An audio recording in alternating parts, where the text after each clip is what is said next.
Hi friends, டேக்ஸை பற்றி தான் நம்ம பேச போகிறோம். டேக்ஸில் ரெண்டு இருக்குது, income tax, goods and service tax. Income tax 1961 பார்லிமெண்ட்டில் பில் பாஸ் பண்ணாங்க. கமன்ஸ் டவுன் 1/4/1962. அதாவது அந்த இன்கம் டேக்ஸ் செயல்பட தொடங்கியது 1/4/1962 இருந்து தான். அதே மாதிரி goods and service tax act goods and service tax act 29 March 2017 pass பண்ணாங்க.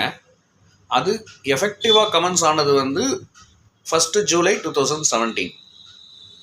3 months இதை எஃபெக்டிவ் பண்ணிட்டாங்க, கமெண்ட்ஸ் பண்ணிட்டாங்க. ஸோ இதுதான் டாக்ஸேஷன்ஸ், இன்றைக்கி லைவில் இருக்கக்கூடிய டாக்ஸேஷன்ஸ். நம்ம இதை பற்றி ஒவ்வொரு செக்ஷன்ஸ்லேயும் ஒவ்வொரு போர்ஷன்ஸை பற்றியும் ஒவ்வொரு வீடியோவில் பார்க்க போகிறோம். ஸோ இன்றைக்கி நம்ம கமெண்ட்ஸ் ஆனதை பார்த்துட்டோம். இது எங்கெல்லாம் கவர் ஆகுது அப்படிங்கிறதையும் பார்த்துருவோம். இன்கம் டேக்ஸ் இந்தியா ஃபுல்லாக கவர் ஆகுது. அதே மாதிரி தான் கூட்ஸ் அண்ட் சர்வீஸ் டேக்ஸும் இந்தியா ஃபுல்லாக கவர் பண்ணுறாங்க.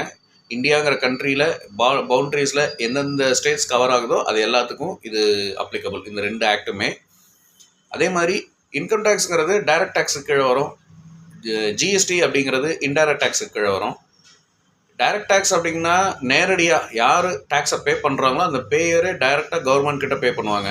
இன்கம் டேக்ஸ் நம்ம அப்படி தான் கட்டுவோம். நீங்கள் 1000 rupees பே பண்ணுறோம் அப்படின்னா டைரெக்டாக உங்கள் பேன் நம்பரில் நீங்களே கவர்மெண்ட் ஆஃப் இந்தியாவுக்கு பே பண்ணிடுவீங்க.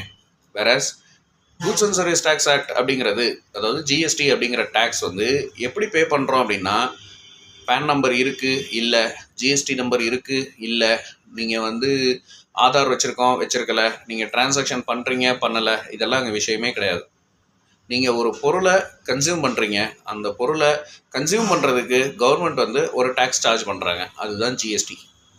நீங்கள் அந்த பொருளை கன்சியூம் பண்ணணுன்னா ஒரு பணம் கொடுத்து வாங்கணும். அந்த பணத்தை கொடுக்கும் போதே அதுக்கான அந்த பொருளுக்கான டேக்ஸையும் கவர்மெண்ட் வாங்கிக்கும். அதை டேக்ஸுன்னு சொல்லி வாங்க மாட்டாங்க, டோட்டல் ப்ரைஸ்லேயே சேர்த்து வாங்கிடுவாங்க.